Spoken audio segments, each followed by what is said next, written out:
Okay, welcome everybody. Welcome to Collective Intellectualities. We are produced in conjunction with the Philosophy of Education Society of Australasia and their online venture Pisa Agora. Please subscribe to our channel, that helps us, and also check out the links below. I'm here today with my co-host Amy Soho, and we welcome Wayne Au to the program, and we're excited to talk to him today. And Wayne is an educator, activist, and scholar who focuses on issues of race, class, and power in schooling. He is a professor in the School of Educational Studies at the University of Washington, Bothell, where he currently serves as Dean of Diversity and Equity. Wayne is an editor of the social justice teacher magazine, Rethinking Schools, and the author or editor of numerous other publications, including Teaching for Black Lives, Rethinking Ethnic Studies, and A Marxist Education, Learning to Change the World. So welcome, Wayne. Thanks for joining us today. Yeah, thanks for having me. It's nice to get a chance to talk with you both. Perfect. So Wayne, with all the work you've done with your scholarship and your activism, what we wanted to start off with is, can you tell us a bit about your background and how you became an educational scholar and activist? Yeah, me being an educator, it's been in my mind since I was probably 14 years old, right? Like, I have a very vivid memory of being in my ninth grade history class at Garfield High School in Seattle, Washington, and really disliking what was being taught in that class, the social studies class, and dealing with some racism from my teacher at the time. And then so a classmate of mine, we, at that point, I turned to each other and sort of said, we're going to come back to Garfield and as teachers and do this better. And so I've had it in my mind for a very long time to be a teacher and an educator. And part of that also was, I think, always having, even though I wouldn't have named it as such at the time, but I definitely knew in my mind, I knew I couldn't have a job sitting in a cubicle somewhere doing, some sort of whatever inane task. And, the way I make sense of it now is, I think I was trying to, put a finger on that. I knew that certain kinds of labor were particularly alienating, particularly within capitalism, and I wanted to find something that was less alienating, that was connected to people. And so education was definitely sort of in the forefront of my mind that way. And then I also always saw, I was raised in a political family. My dad, I'm essentially a red diaper baby. My Chinese father was a communist for much of my life, and was always involved in activism and organizing. And so, even though my parents were divorced, I still had his, he influenced me in a lot of ways around activism and attending protests and sort of helped me sort of understand the world in some key ways. And so then growing up, I also always saw then, education really is a form of activism. And I still hold on to that now, because I sort of think that fundamentally, or at least in terms of organizing, because I still think that fundamentally, when you're working with communities and you're organizing around issues, what are you doing? You're trying to, give people access to resources so they can be educated on the issue and, sharpen their understanding of it and help them think through ways that they can move to take action. And really that's just a basic learning process. And I think as teachers, we're doing that in classrooms too. So I always saw, work in classrooms sort of from an organizing perspective as well. And then to me, just moving forward, all that sort of shaped why I became a teacher, right? So to me, it was always political, and it was always dealing with, the politics of the world and helping my students. And again, this is before I had names for it, before I had read Freire, or before I had, I was interested in students developing critical consciousness and understanding all the stuff that was really impacting them in their lives. And so when I became a teacher, that was what I brought into my curriculum. We were teaching people's history of the United States as a high school teacher, right? Before Zen Education Project even existed in the world, and, I was, in my first high school teaching gig, I was, we had that was around 1999 when the World Trade Organization met in Seattle, and that first massive global protests sort of erupted. That was like the beginning of the next wave of protests, right? And so I was we were teaching towards that with our students. We did a whole unit on globalization and all this stuff, right? So teaching has always been that to me, and the activism has always been part of that. And so sort of along the way, I helped co-found a group here in the Puget Sound area at that time. And that was sort of a Puget Sound Rethinking Schools group, because we were all folks united to the project that is rethinking schools around sort of social justice teaching. And then I got involved rethinking schools myself as an author.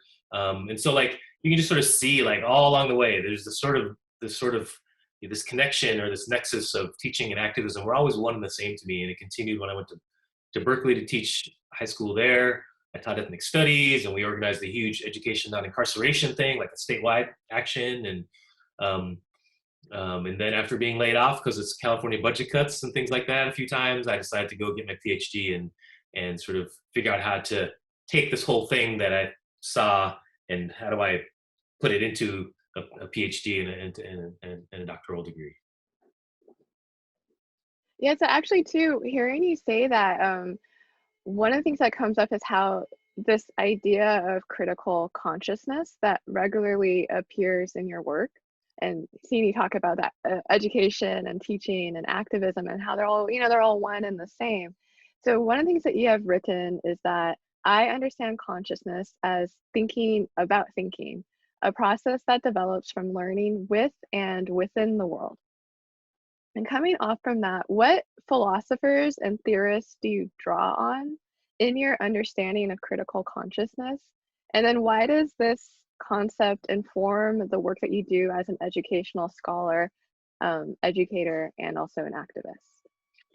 Yeah, I think with regard to that, thinking about consciousness, right? And honestly, there's some tension because people are always talking about sort of critical consciousness too, and I use that term as well, or consciousness, right? And I think critical consciousness sort of works better terminology-wise, just because if you purely use consciousness, then the alternative is unconsciousness. Like no one's really asleep; everybody's sense making, right? And so that's why I tend to lean towards using critical consciousness. But really, I say that just because, the earlier philosophers did use consciousness. They weren't the term consciousness. They weren't using the term critical consciousness. But really, for that, it really, to me, comes down to is doing, Lev Vygotsky is sort of the key person I draw on philosophically for thinking about consciousness, because, Vygotsky, I mean, that's really the basis of what everything Vygotsky was sort of laying out was how do we learn. How do we move to, in his terms, from a spontaneous consciousness about something like our everyday experience, everyday consciousness, how we engage with the world and sort of make common sense about it, and how do we move, in his terms, to a more scientific consciousness, right? Which is what I would call critical consciousness. So thinking about the thinking, a more meta understanding of what's going on. And then, what I think folks love, this is part of the thing. Just as a little aside, when I hit my doctoral program and I hit the academy and sort of understanding like this whole new discourse community around critical theory and educational theory and philosophy, at that time everybody was using zone of proximal development. ZPD was everywhere in mainstream circles, like mainstream professional development for teachers. They were teaching about ZPD, and so then I'm reading Vygotsky and learning about ZPD, and I was like, wait a minute. Like ZPT is actually related directly to like this whole idea of moving from spontaneous consciousness to scientific consciousness or critical consciousness. And that was getting left out of the whole conversation because it just became sort of faddish to use this whole Vygotskyan thing. And then really underlying Vygotsky, and I've written about this in a couple of places, is that, fundamentally there's a Marxist dialectical materialist, a really Leninist philosophy that's underlying Vygotsky's whole framing of learning. Because what Vygotsky did really maps really well onto Lenin's discussions about, what he would call spontaneous worker uprisings in the factories, and then how that compares to more scientific or revolutionary consciousness amongst the proletariat, amongst the working class, where they're doing more than just rebelling against their immediate conditions, but also seeking to change society and the relations of production, essentially, right? And so you can see that directly in Vygotsky in terms of the language and the structure. And I would argue that Vygotsky was trying to articulate also articulate, critical consciousness amongst the masses as well as part of his project. But again, all that stuff around Marxism and dialectical materialism and Leninism was also just left out of everyone's conversation about Vygotsky when it made it to the mainstream. And even when it made it to the academy, lots of people had started throwing around zone of proximal development and Vygotsky in the academy at the time, with no clue and even resistance to thinking about Vygotsky as sort of a philosophical Marxist as well. I kind of want to ask you a kind of nerdy theory follow-up question to that, because I'm not as familiar with Vygotsky, and I've been aware of some of your work, sort of sussing out the continuities and discontinuities between Lenin and Vygotsky. But where do concepts like reification come in? Reification, or like commodity fetishism or alienation, those sort of core Marxist concepts that are developed further with like the Frankfurt School and so on. Are those sort of imminent to some of those conceptualizations, or are they sort of external? I feel like they're external to, at least in terms of like Vygotsky's conceptualization. You don't see him, for instance, talking very much about alienation per se, and certainly not commodity fetishism. And so even though I've definitely used that stuff in my work, but less so in this particular area. I've used it more. For me, I've used those particularly Marxist concepts more relative to, say, high stakes testing and sort of understanding sort of the capitalistic structuring of education, particularly in the United States, right?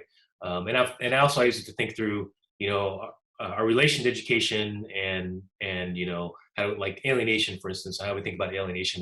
Once we commodify education in particular ways, I think that automatically, creates a certain kind of alienation from the process of learning.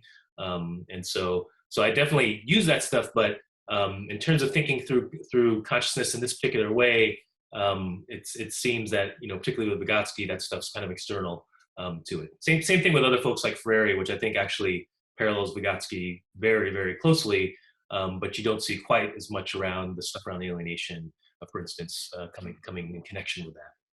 That's interesting.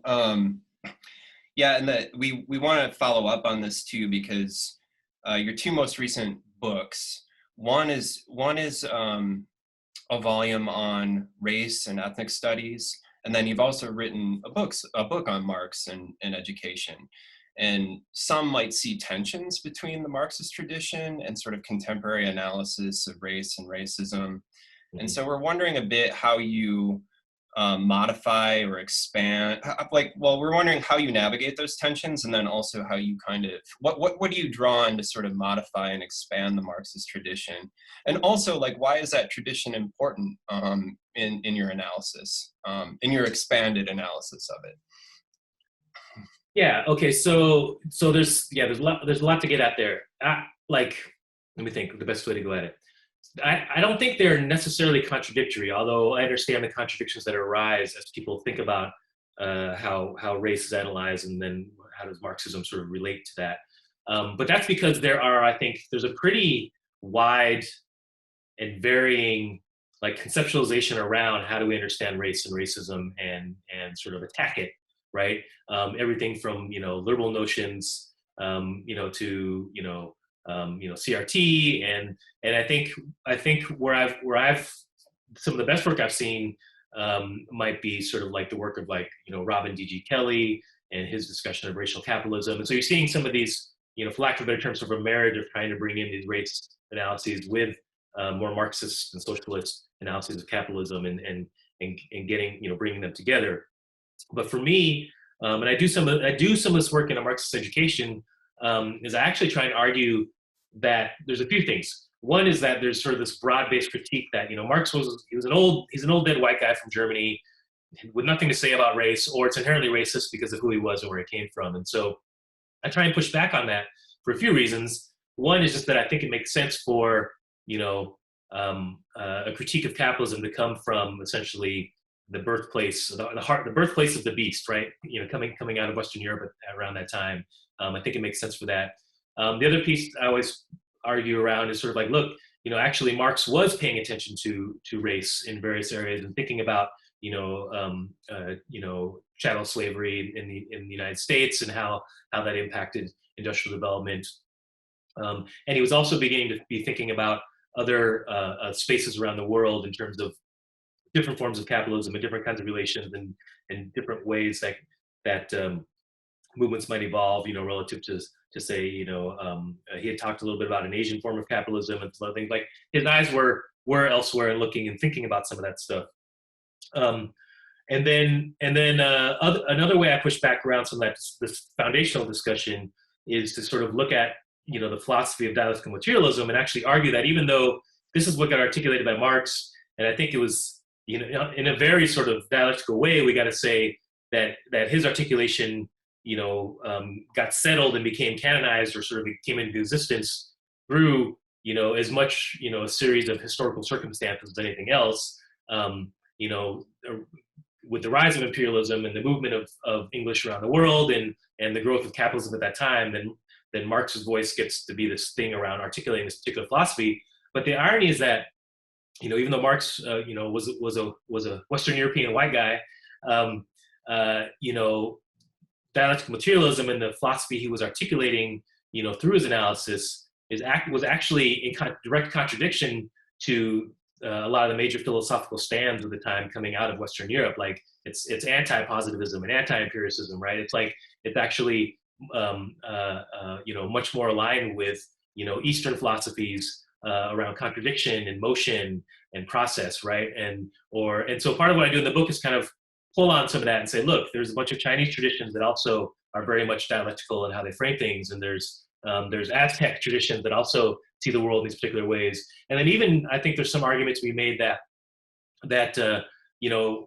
everyone goes back to Hegel, but then if you go and look at some of the research around just how much of Greek philosophy actually came from ancient Egypt, right, and what would be considered a canon of sort of African philosophy as well, that actually might be living inside of what Hegel pulled from Greek philosophy, right? And so I think there's some arguments around sort of that Marxism itself is in many ways less Eurocentric and many times non-Eurocentric than folks actually have portrayed it to be. And so on a very fundamental level, I try and work through some of that stuff, and then I also pull on some more recent things, like for instance Coulthart's work. And Coulthart is a Native American scholar who basically argues, he sort of helps re-understand primitive accumulation, right?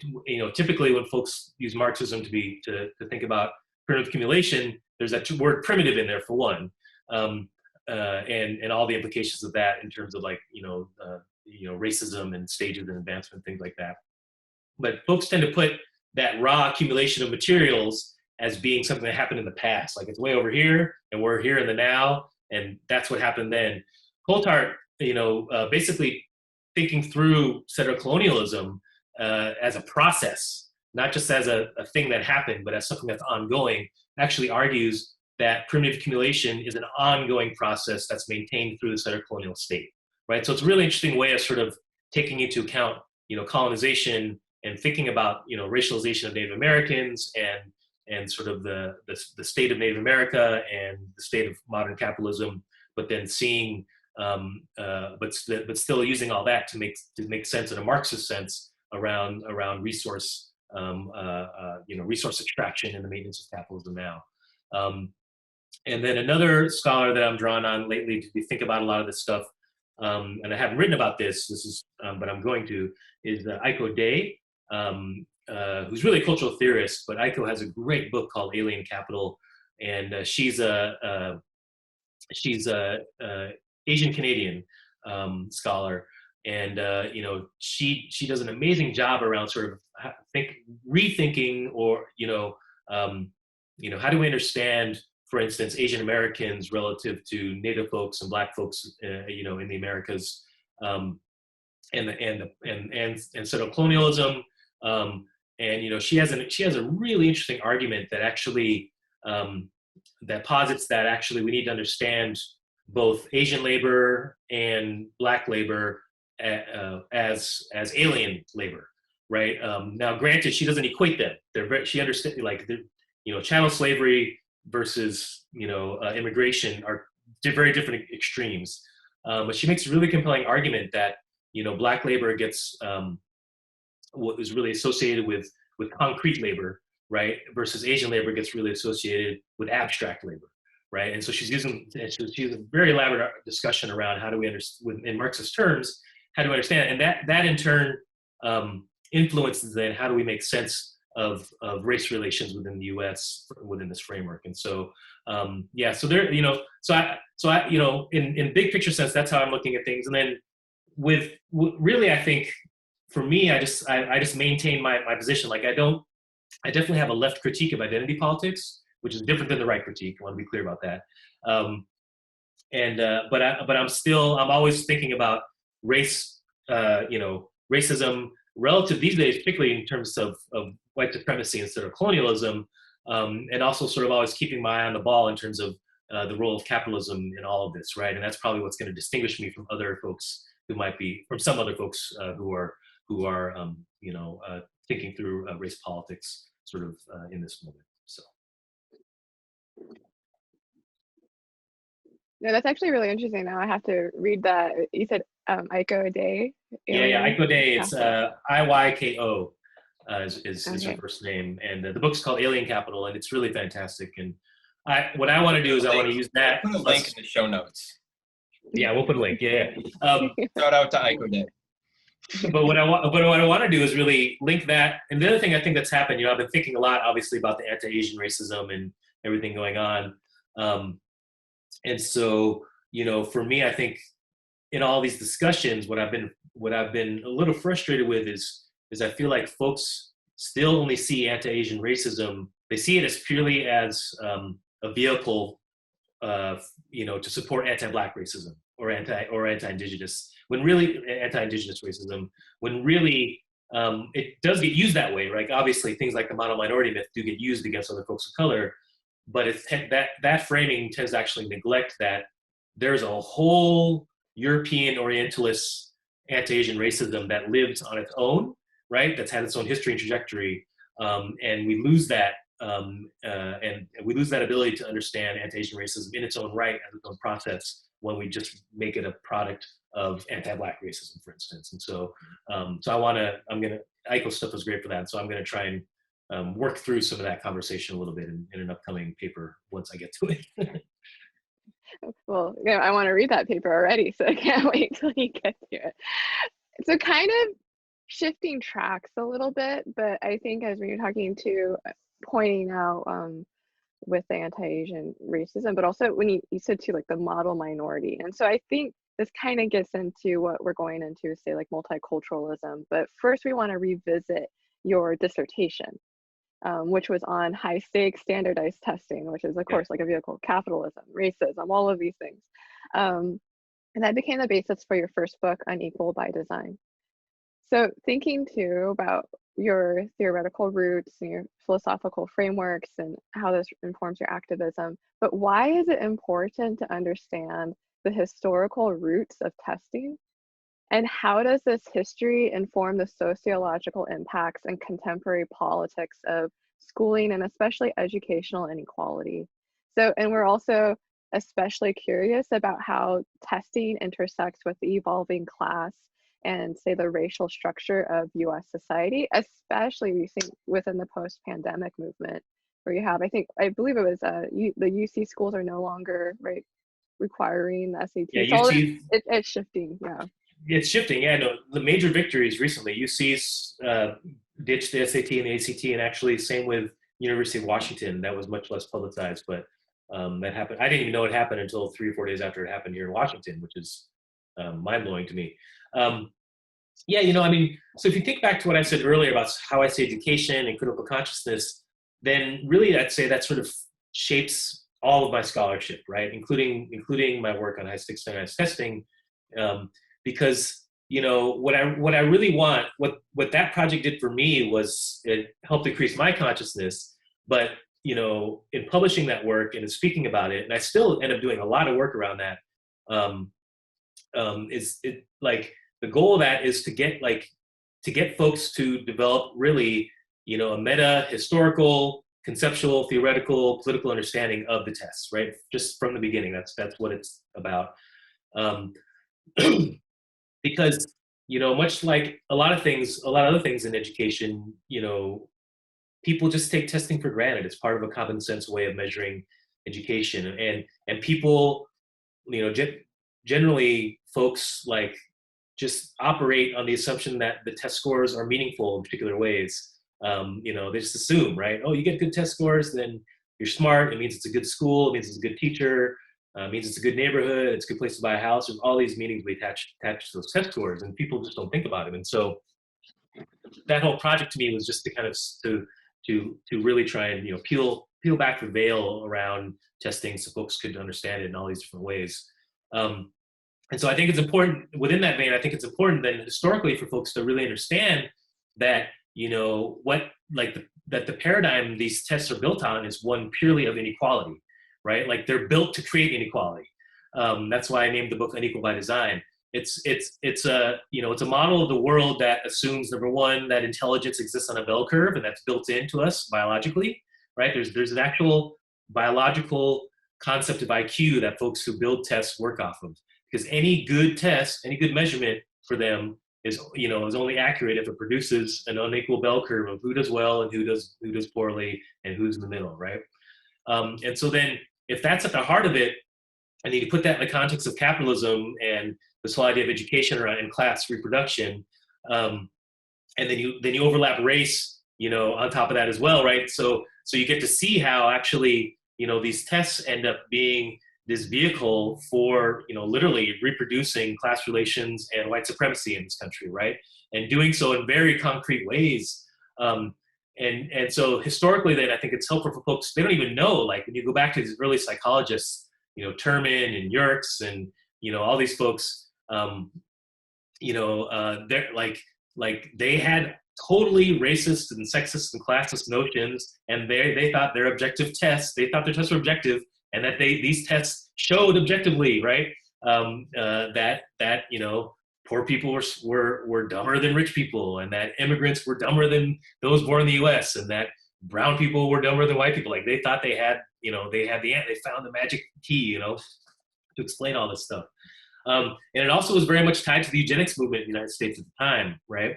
And also was the founding of tracking. You know, we still have international baccalaureate programs and AP programs and you know, gifted programs and highly capable programs now. And that goes back 100 years to these same tests, and really the idea that a lot of people thought, oh, not all these kids are smart enough and good enough to go to college. They need to be put into lower tracks and trained to go work in the workforce, right? And so that's why I think it's important for folks to understand this history so they can make sense of what's happening now. Because, you know, when you get down to it, if you look at the results of all of our high-stakes standardized tests now, it's basically a mirror of 100 years ago, right? You still got, for the most part, poor kids doing worse than rich kids, kids of color, particularly black and brown kids, doing worse than white kids and affluent kids, right? ELL students, you know, not doing as well as native English speakers. It's all there, and so, you know, and I think one, just as sort of an aside, in Marxist terms, I'm actually trying to think through something right now, and it's another paper I want to do, because, you know, we still don't have an explanation of what the tests actually measure, right? We know they don't measure learning, right?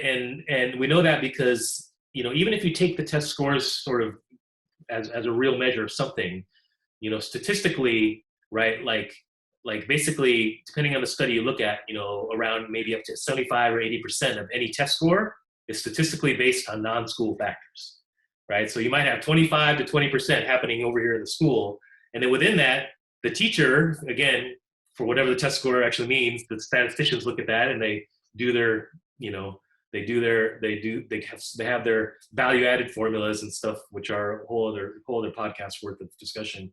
You know, they end up finding that, oh, you know, even the most influential teacher might contribute to like 15% of any test score, right? And so then you have to ask this question, like, what are we measuring, right? If it's not what's happening in a school, which means it's not really about teaching and learning, and we don't really have a good answer to that. And so I actually think that Marxism has some answers to that in the sense that if you look at like I'm starting to think that maybe the test scores actually are measuring the resources that it takes to put into class reproduction, right? And that's become a reflection of that. And so the students that are coming from working class families, and maybe the parents haven't gone to university, right? It's just measuring the amount of social labor that's gone into reproducing them, and that's the score you get out of that. Versus the kids who come from the super affluent families, that is measuring everything that's got into them, and they have these higher scores. So that's another argument I'm thinking about that I want to take up and sort of really explore as part of this. Yeah, what's the second half of the question though? You had a bunch in there, so. Well, there's quite a bit of data there to back up the underlying theoretical foundations of the argument. The cost to socially reproduce, like a professional managerial class position in the society, has gone way up. Yeah. And what we see actually from like 1980 to the present is like middle class kids and like rich kids, they used to do about the same, like on these tests. Their scores were like kind of equivalent.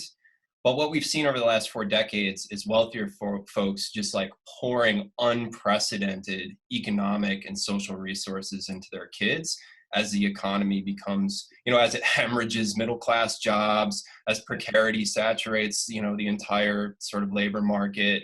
There's more and more competitive pressures, and therefore more and more and more investment that those wealthy families are doing to protect their socioeconomic position, their class position. So, I mean, it's this particular kind of work that you do is so valuable because this needs to be better understood. It's like, as you were saying in the beginning, we just it's just such a normalized process. However, maybe like at this moment too, though, I mean, I think that the discourse around meritocracy runs into a whole kind of objective reality around the distribution of wealth and power in the society.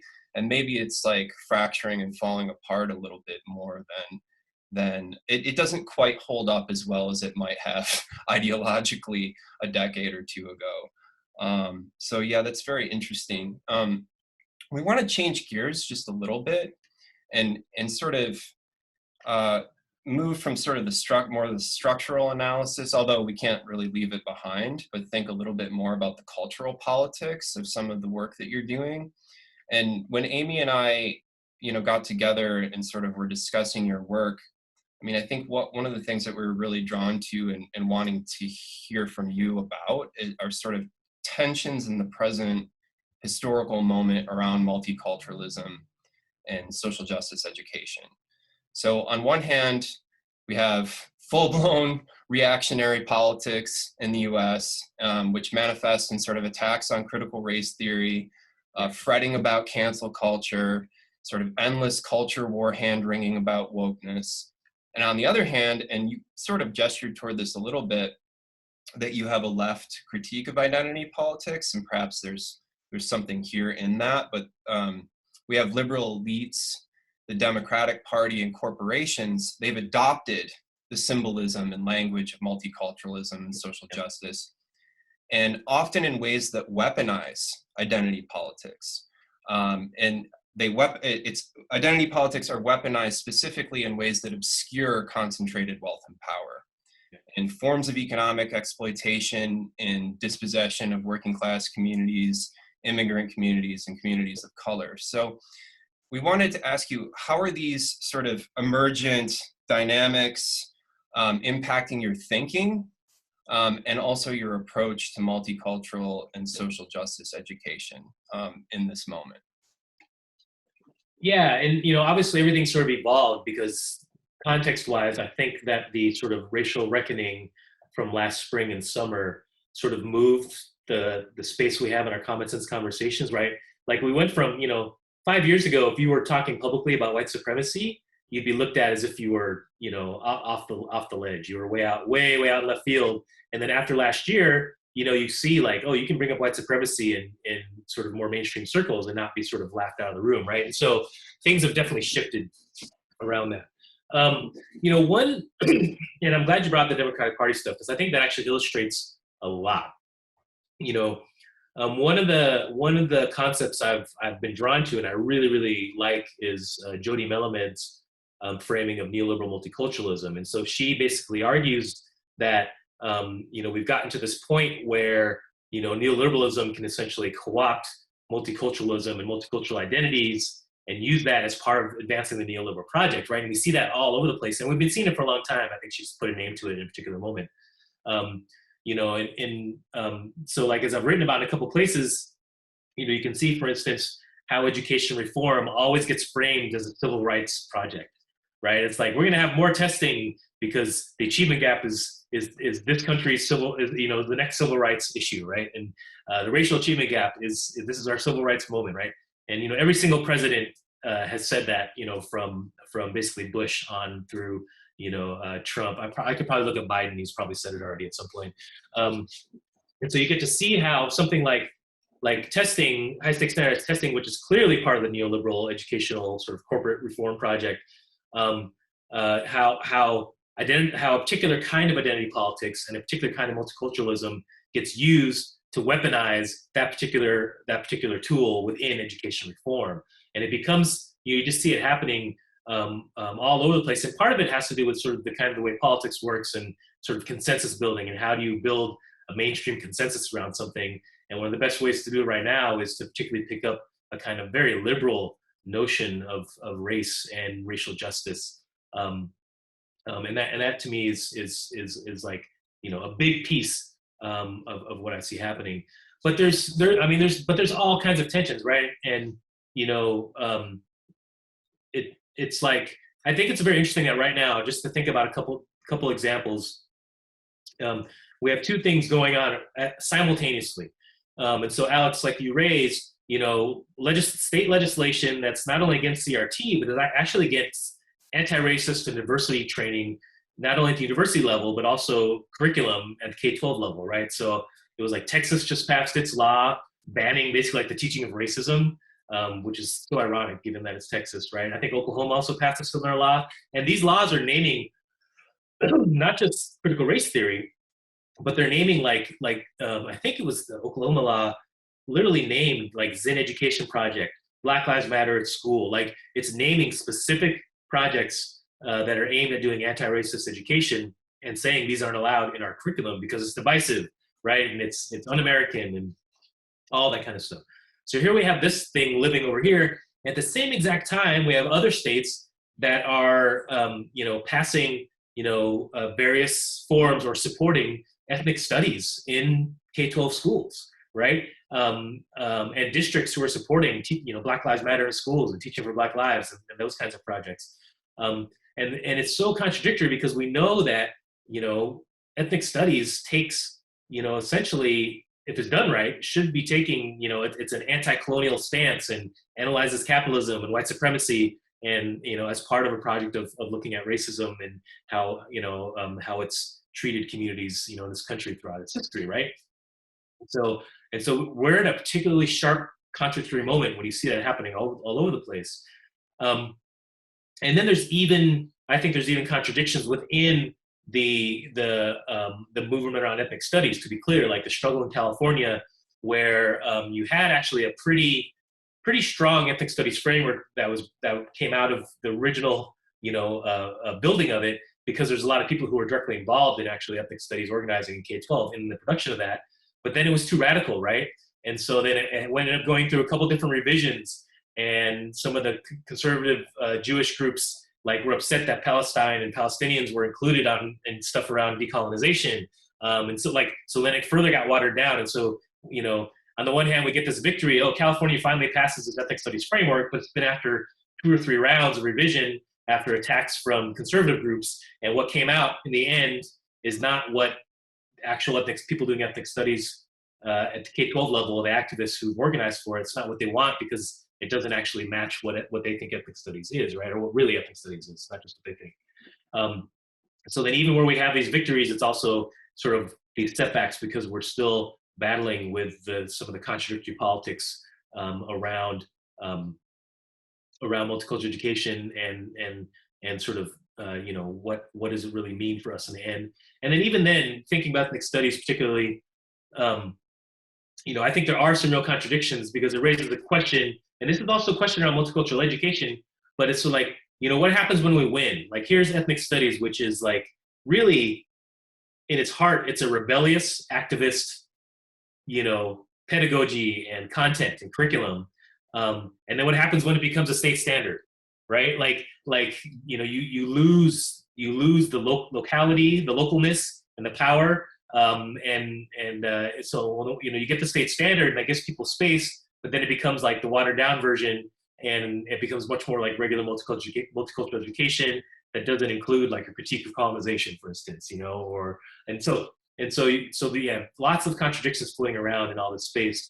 And I think for me, in my navigation of this, I really try and, I am always honest and true about what I say, and I'm always trying to advance, a kind of multicultural education that is also anti-capitalist and anti-imperialist, and really holding on to critiques of white supremacy, and not watering down, what I'm doing just to get some particular traction with the mainstream. I feel like it's one of my jobs, as an academic and as an activist, to sort of be one of the outposts of radicalism and make sure that keep pushing that conversation. I'm strategic about that, but I'm not out there bashing everybody all the time or anything. But I do think it's part of my work to help keep a edge to it, so that folks can see where the next horizon, where one of the next horizons might possibly be. Yeah, and so in some of your recent work, and so we're going to move here into maybe some discussions, dig a little deeper into these tensions, particularly around your conceptualization of a pedagogy of insurgency, or an insurgent pedagogy, and you use an example, a kind of crystallizing example at John Muir Elementary School in Washington State, where you live. And you use this example to highlight forms of violence that are being visited on communities, particularly in this sort of post-Trump, or I don't know, we're still in kind of like Trumpy America. I don't think we're necessarily post-Trump. I don't think that's quite the right language, but you're using this as a crystallizing example of sort of where we are historically, culturally, and the violence that's being visited on communities in this moment. And the idea is, it's sort of raising the stakes for the kind of critical educational work that you do. So could you speak a bit about what happened at John Muir Elementary School and how it embodies these specific challenges that you're thinking about and navigating in your work, your activist work, and also your scholarly work? Yeah, absolutely. And actually, I didn't realize we were going to talk about this, but I'm actually wearing the sweatshirt today because it's a little cool today, and I'm not in a nice, warm Hawaii climate. So what happened at John Muir? So my son used to attend John Muir Elementary, and that was, it's just 2 blocks from our previous home. And John Muir Elementary, the staff there have been doing, some work around sort of racial justice work for actually a couple of years. They had done some work, had like Ruby Bridges, work around Ruby Bridges, and they've just been, they've been just trying to process what it means for them to think about curriculum and do racial justice work, in part because the school itself, was sort of in a sort of border neighborhood where, if you went like 2 or 3 blocks north or east, you would be like in multi-million-dollar homes. But if you went 2 or 3 blocks south or west, you'd be in Rainier Valley, which is like totally working class, Black and brown folks and large immigrant communities, etc. And so, the population at John Muir is, at least at the time, was certainly majority Black, a lot of Muslim students as well. Maybe it was like 15% white kids, maybe. And certainly like somewhere maybe around the area of 60 or 70% free reduced lunch. So very much a working class Black, brown school. And so the teachers and staff, of course, there's some really amazing folks there who work with the community and who are really committed to the kids. And so they've been doing stuff around racial justice and trying to move, the staff forward on these issues.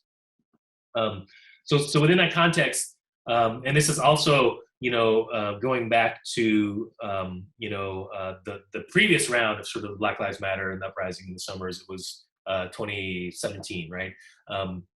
So it's sort of in that context, one of the African-American staff members wanted to do, it was like 100 Black men sort of greeting the kids at the door and giving high fives and stuff, and sort of trying to change the narrative. That was his name was Deshaun Jackson, really great guy.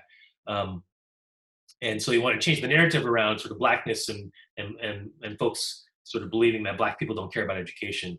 And so he was going to call and have he put out a call to get 100 Black men to come line up and greet the kids. And then as part in solidarity with that, the staff decided to create these t-shirts really, with this design on it, right? Black Lives Matter, we stand together, John Muir Elementary. And so they were going to wear them on the same day and have it be an act of solidarity. But they somehow it got leaked to the news, to the local news. And so local news got hold of the fact that these teachers were going to wear these Black Lives Matter t-shirts, right? And then it made its way over to Breitbart and Blue Lives Matter, the ultra right-wing news outlets, or news, end quotes, outlets. And so suddenly it became like a thing. And eventually what happened was somewhere in a chat room, somewhere online, someone made a bomb threat against the school, right? And so that set off a whole chain of events, really amazing too. Of course, immediately after it happened, the district, officially canceled the event, right? Meanwhile, like folks in the union, particularly there's a left-wing caucus in the union, Seattle Equity Educators, and they started building solidarity from within the union for supporting the teachers and the school community at John Muir, and so it was really beautiful. They sort of endorsed their support. And then, of course, the district folks started to come around. And then what happened was, when the day came around, actually, we secretly did it anyways. Like a bunch of Black men came out. It wasn't all 100, but we had a couple dozen came out. There's drum circles. Folks wore their T-shirts. Like, we kind of did this event anyways in the face, sort of as a protest, really. And to be clear, as sad as it is, but to be clear, like the police came that day and they sent bomb-sniffing dogs into the school to make sure there wasn't any bombs in the area. Otherwise, obviously, we would have done it.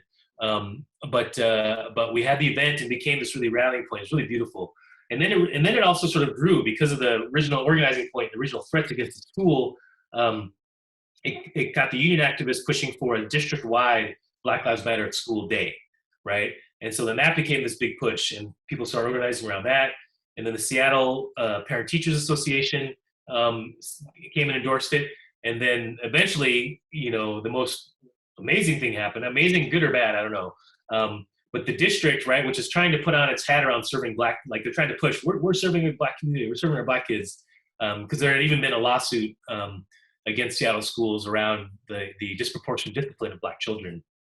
So the district administration ended up endorsing the Black Lives Matter at School Day, right? And so we had sort of a historic moment, I think, when here we are talking about Black Lives Matter in school, and we had the teachers and the teachers union, we had the citywide Parent Teachers Association, and Seattle Public Schools district administration all endorsing this action. And so, a bunch of folks worked on, planning curriculum and press conferences, all this stuff, and we did the whole day, and it went off, and then it actually became the inspiration for folks in Philadelphia, who in turn organized the National Black Lives Matter at School Committee, and that became now what we have as a Black Lives Matter School Week in several cities across the nation. So it was really beautiful to have this one act of resistance in one, a relatively small 300-400 kid size elementary school in South Seattle become the impetus for something that grew into basically a national movement. And so so that's the story of what happened with Muir and sort of what it became to be.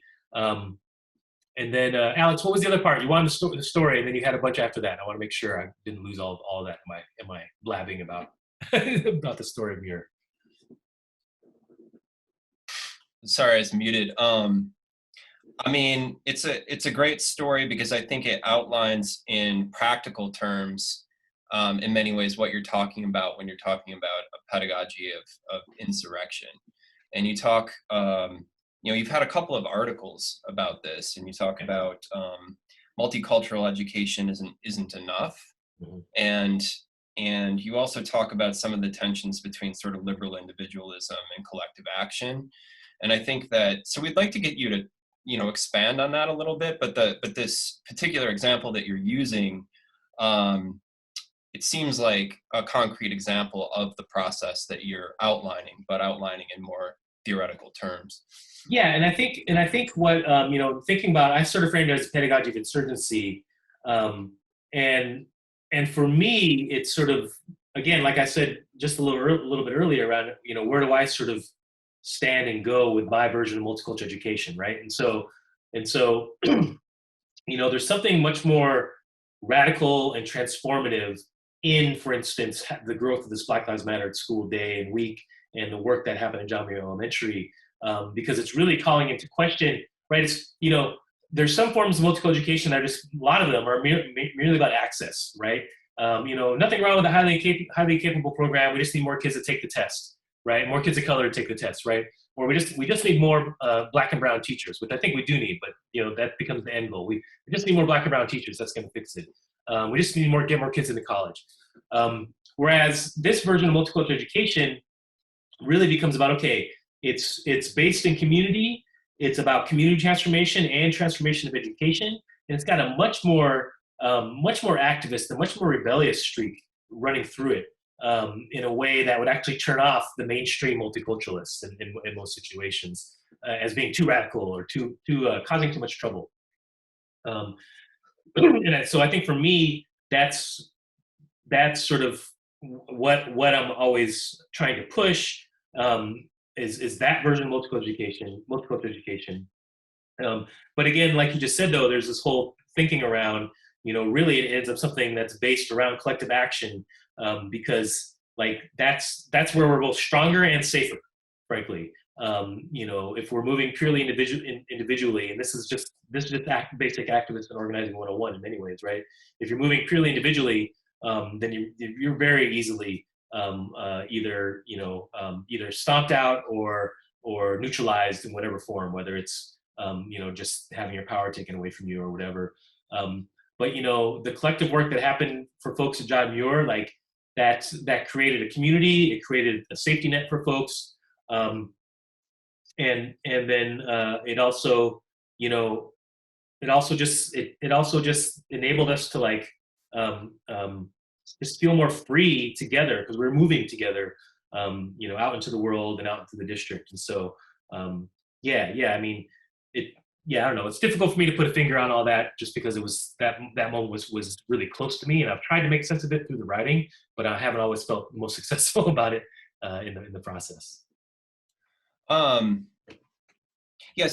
Sort of imminent to some of the things that you've been saying around these tensions and these issues. At one point earlier, you mentioned that you see your role as sort of, not moderating your language. You said you're strategic, but that you're playing a role of trying to push the conversation and push a sense of possibility. And one of the questions we wanted to ask you is, and I think we want to ask you this especially sort of for practitioners and teachers, and how and those who are committed to social justice, but maybe working in contexts where they're working in more difficult cultural and political contexts, where there aren't people who identify with that kind of language or that kind of politics. And is there a sense of ethical responsibility for reaching outside the circle, and or how can teachers sort of navigate the tensions that they may confront in wanting to do social justice work, but they're confronted with either reactionary politics or liberal indifference? I don't know. I want to be clear.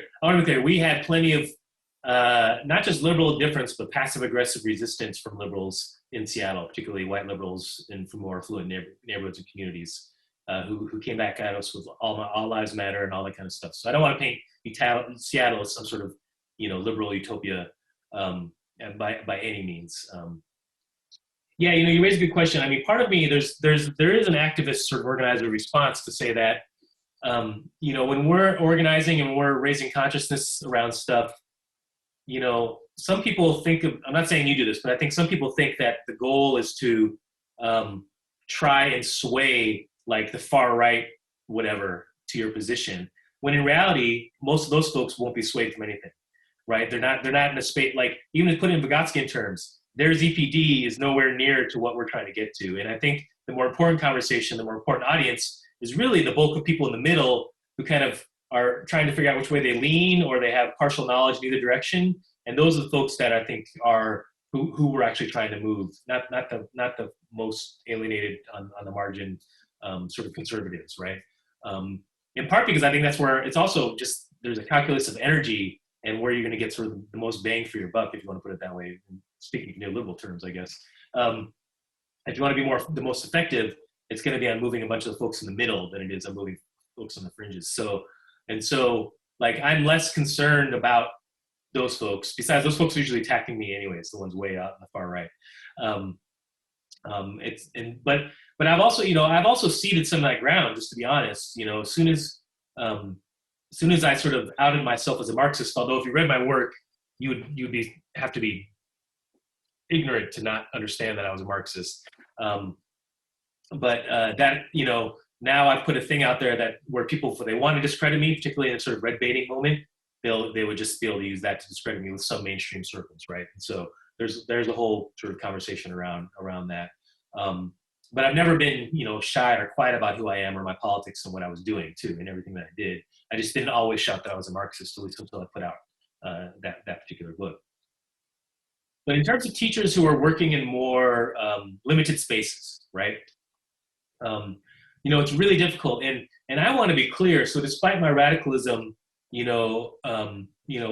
I feel very strongly, and this is really the Marxist in me too, is that we are all working within our given context. Like any context is constrained by certain things, and so I think the job of any educator who's trying to do good, work around educational justice, for instance, the first thing I always tell, like right now I teach teachers too. The first thing I tell my future teachers is like, you need to learn your building and your community. You need to understand what the politics are, folks in that community, what the history is, who the students are in front of you, and then also the same issues for that building, right? Where's leadership at? Where do they stand on various issues? Who are your colleagues? Who are your like our students who are going to be teachers need to go and study their context just like they would study anything else, because that context is going to potentially set up certain limits to your relationships and politics, and you need to understand that so that you can understand, how far can you push, right? Where's that edge so that you can figure out what a good push is versus the kind of push that'll just immediately get you fired, right? And so I'm always recommending to folks in whatever context, even in liberal Seattle, to figure that out, because in different communities there's different spaces that you just get afforded to work in, and also there's also part of that is also to say look for the opportunities too, right?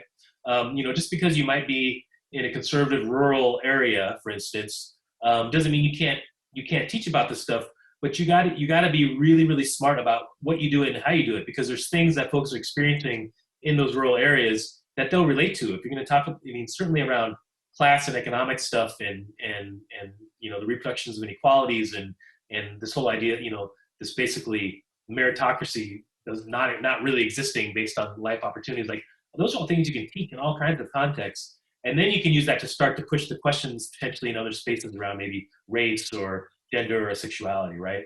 And I don't want to be stereotypical either, because a lot of it is even school to school within these contexts. I was just, I had a guest speaker in one of my classes who does a lot of work on transgender students. And the speaker was just talking about a school that was the site of their research where it was really terrible in terms of how the school responded, and there was a vice principal being really abusive to the students and that kind of stuff. But really, the next school over actually had a supportive administration and things were a lot better for transgender students in that space, right? So, and this was in a conservative rural Southern area. And so I don't want to be stereotypical about that. I just think there's that our contexts are really specific sometimes. And even if we might have general understandings of maybe the overall shade of politics in a particular area, that there are spaces to move here and there. And so I definitely encourage practitioners to be really strategic about that. And sometimes you just don't know. You can just step on a landmine, you don't know it, and that's it. You're done. You're out of your job, right? That can always happen. But and then the other piece, I think, and this is one of the upsides of, for instance, when there is an ethnic studies state standard, for instance, or some other diversity-related standard, to always find make sure you have backing for what you do. There's research evidence to back up this stuff. If you have a state standard that's there, like if you want to put this to the work, you're like, look, I'm just doing what the research says is good for the student population, or the state has already endorsed this kind of teaching. I'm just doing state standard, right? Like there's something to be said for having official backing for what you do. And then finally, I'll say, again, it's a context thing. Like, if in whatever context you're in, like getting, you can't get the more radical version of multicultural education, but you can start pushing on the more sort of liberal, maybe global cultural stuff or whatever. Like that's okay if that's what you can get done, and you can start to move the conversation and at least expose your kids to a bigger an understanding of a bigger world. Like if that's the step you can take in that context, then that's the step you take, right? And be okay with that, right? And be prepared for when there's an opening for you to take that next step, because you don't know when our big context is going to change, right? Like I said earlier, we didn't used to be able to talk about white supremacy openly in such a flippant way. Now you can, and so there are spaces where you couldn't teach about white supremacy before, you can teach about it now, right? And so when those openings happen, be there to do that. And then finally, the other thing I'll say, I probably keep saying finally, but I keep remembering things. The other thing I always tell my future teachers and current teachers is like, find your people, because no matter where you are, you're much stronger with a network, both in terms of your mental health, right? But also your pedagogic and curriculum and teacherly health too. Everywhere there's networks all over the place of like progressive teachers, and go find them. Use Rethinking Schools, for instance, as a way to find folks who might be in your area, whatever. Like try and find those people, because if you can find your people, even if you're the one teacher at your school, find the other one teacher at the next school over and hang out and vent to each other, and also share curriculum, right? It's critically important for us to be able to attend to that if we're going to be successful in this work. So. I think that was really great, because that was one of our questions from before, because we do, what do we do for future teachers, and what is the message you can give to them as a hopeful message when they're going out into the world where they know it's, some of the odds are stacked against them and they want to just do creative, beautiful work, but then they're dealing with the realities. But before we do that, I do want to ask a follow-up question with this pedagogy of insurgency, because when you're talking about, when you said finding the openings, and how we've talked about with, say, the liberal discourse with multiculturalism, and then also neoliberalism, how can those who are striving to practice or embody a pedagogy of insurgency in their schools and their lives, how can they also then still, when they find those openings, and so maybe go with the official backing, hey, we have these ethnic studies state standards, but also how can their actions and their practice still resist neoliberalism's tendency to co-opt that language? Yeah, part of it I think is, we can always resist everything anytime. There's choices we make that can do that. Part of it is I also think that neoliberalism is going to co-opt whatever's going to co-opt no matter what we do, right? And so I think there's that sort of thing that it does. But I think one way we resist it, for instance, is that we create structures that can help stand up to it. And so, I think one thing that's been critical here in Seattle has been the formation of a left-wing caucus in our teachers union, right? Because what that has allowed them to do is they've created a structure now. And so when that opportunity arises, they can take that moment and use that as a way to further teacher consciousness and change policy in the district, right? And so to me, when you have a mechanism to do that kind of work, then that actually is that helps build resistance to some of the neoliberal co-optation, because that's just because you have a power base and you get to use that to sort of control the direction to the degree that you can control it, right? But that has been, for us, that's been critical here in other cities for sure, because it was that power base that helped move the whole city towards doing the Black Lives Matter School Day. Going back to 2012, the formation of the Left Caucus helped support the work around opting out and boycotting some high-stakes standardized tests in the state. When it came to negotiating contracts, the last round of negotiations, they were trying to negotiate for things like more recess time, for less testing, for racial equity teams at schools, right? Like it gives you a base to sort of operate from that is that can help you just resist that whole neoliberal push to the degree that you can.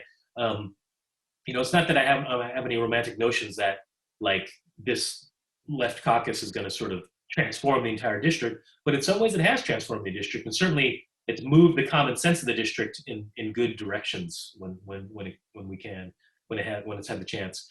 And then similarly, this actually goes back to the network thing. I think, and really creating institutions too, because like we have a Northwest Teaching for Social Justice conference we run every year now, and when we were in person, it was we always flip-flop between like Portland and Seattle, because those are our two big sort of bases. But that's an institution that we created years ago now. At this point, it's almost 12, 15 years old. And we draw like 1,300, 1,400, 1,500 teachers every year. And so it becomes a thing. And again, it becomes an organizing space. It becomes a sort of a structural power that allows us to communicate with people in the region around this stuff.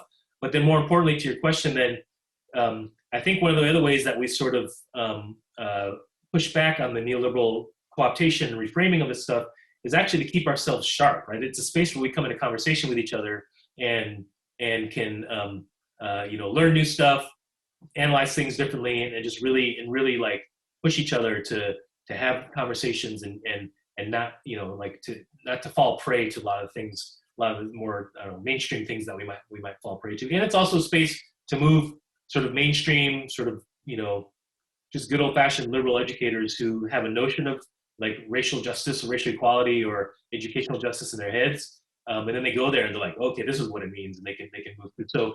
So again, it ends up being a little bit of our own power structure to help continue the conversation in the way that we want it to go, and not have it just be co-opted by sort of the neoliberal like process.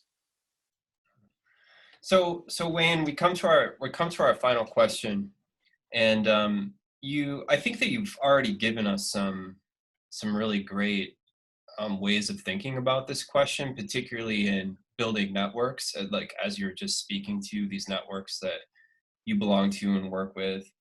But we'd like to hear what your advice to future educators would be. They want to work for economic and racial justice in their schools and communities, but it's often easy to be overwhelmed, by the scale of the problems that we're facing. And here we have in mind big picture issues related to power and inequality and racism and climate change, which I think in many ways over the next few decades is going to impose itself much more forcefully, and it will circulate in all of the things that we're doing in our political and educative work. So how do we keep it real without losing a sense of purpose and possibility? And also, where do you draw inspiration and strength to continue doing the work that you do? Yeah, well, I've said a bunch of things already, right? Finding the networks, understanding your school context, like those are the two big ones that I already talked about. But in terms of other stuff, what I want teachers to understand is that you are I think we forget this, right? Teachers are powerful, right? And they're not, and I don't mean that in sort of you see it right now in the political discussion around teachers, right? Like folks on the right think that teachers are all powerful, right? Like all we do is indoctrinate children all day, and it's so easy to do, right? Meanwhile, the rest of us are like, oh, I wish I could just get them to do their damn homework, let alone learn about critical race theory, right? And so, but there is a way that teachers are powerful in the sense that you are in relation to kids every day for 9 months of the year, 10 months of the year, right? Or all year if you're in Hawaii. I think you all are year round, aren't you? But like you are in relation with students, and which means you're also in relation to their communities. And so in that way, you're powerful in the sense that your relationship shapes how they understand and experience schools on a day-to-day basis, right? And so the community you create in your classroom, you know, the kinds of ways you can help them think and understand and sort of decode the world they're experiencing, like all those things are crucial. You may not, the thing is though, you may not see it right away. I think it's important for teachers to understand, right, that you know, the seed that you plant with a kid or the relationship you have with a kid now, you know, you're not going to know what that's going to turn into, what tree that's going to grow into, you know, over the next 20 or 30 years, which is can be really unsatisfying for a teacher, right? That's why I always get so excited. Like we get the email 10 years later from a student who are like, hey, just because of your class, you know, your Asian American Studies class that took me to Berkeley High, I decided to major in this, and I'm doing great, and here's what's happening, right? But so understand that you are just so important for that. And the other sort of advice I want to give folks always is to say, you know, you got to really just, I mean, especially now when I think about what it's been like during the pandemic and everything that's been going on in the world, like just understand that being a teacher means in a way, you know, really like loving your students and their communities, right? And really engaging with them, right? What does that mean? I mean a full kind of love, like, you know, these are parents who are sending their kids to you. These are young people and kids who are coming to you in their full selves, right? Like there's a beauty in that, and there's something to love about that relationship and what you're seeing, what you're experiencing, and what you're giving to them, and what you're getting, and what you're getting from them. Like this is like there is something wonderful about that. And I think it's we can lose track of all that in the face of the policies and the big structural issues and everything. You know, because the stuff that you do teach them and how you engage students, that will matter to them, and it does matter to them. You know, and for better and worse, because that means the mistakes that we make are also amplified because they sit with them as well. But like, so in that degree, you're powerful, and you have the chance to shape their engagement and experience with schools and education and learning. You know, and so, you know, you're doing something amazing. And so I think it's really important for teachers just to sort of sit with that and be with that and understand what that calling is in that way. Yeah, that's wonderful. I think that's a really good note to end on. And we want to thank you for being with us today. We really enjoyed this conversation and definitely learned a lot. Absolutely, my pleasure. Thank you for having me. Thank you.